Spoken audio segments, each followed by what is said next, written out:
আসসালামু আলাইকুম 2024 সালের এইচএসসি পরীক্ষার্থীরা, আশা করি তোমরা সকলেই ভালো আছো এবং সুস্থ আছো। সবাইকে এনএসএলে স্বাগতম।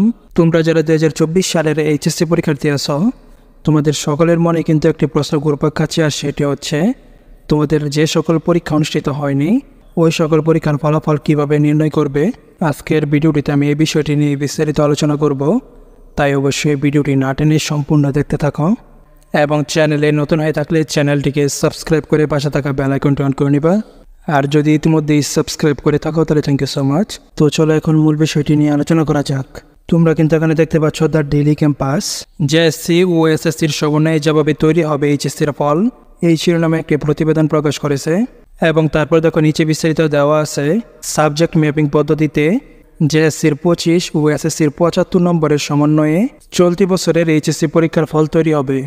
অর্থাৎ তোমাদের যে সকল বিষয়ের পরীক্ষা অনুষ্ঠিত হয়নি ওই সকল বিষয়ের পরীক্ষার ফলাফল নির্ণয়ের জন্য জেএসসি থেকে সাবজেক্ট ম্যাপিংয়ের মাধ্যমে 25 নম্বর এবং এসএসসি থেকে 75 নম্বরের সমন্বয়ে এইচএসসির ফল তৈরি করা হবে। এখন পর্যন্ত কিন্তু এটি আপডেট।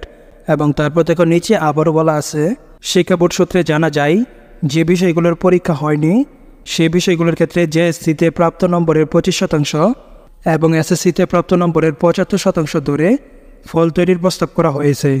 অর্থাৎ এটি কিন্তু প্রস্তাব রাখা হয়েছে, এখনও কিন্তু এটি শিওর না, তবে সম্ভাবনা আছে এই পদ্ধতিতেই তোমাদের ফলাফলটি প্রকাশ করবে।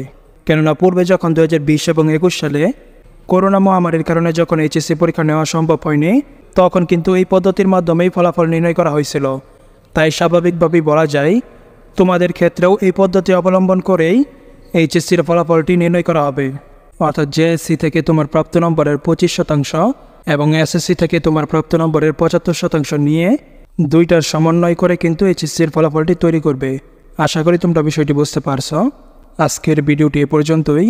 শিক্ষা বিষয়ক সকল তথ্য পেতে চ্যানেলটিকে সাবস্ক্রাইব করে পাশে থাকা বেল আইকনটি অন করে নিবা।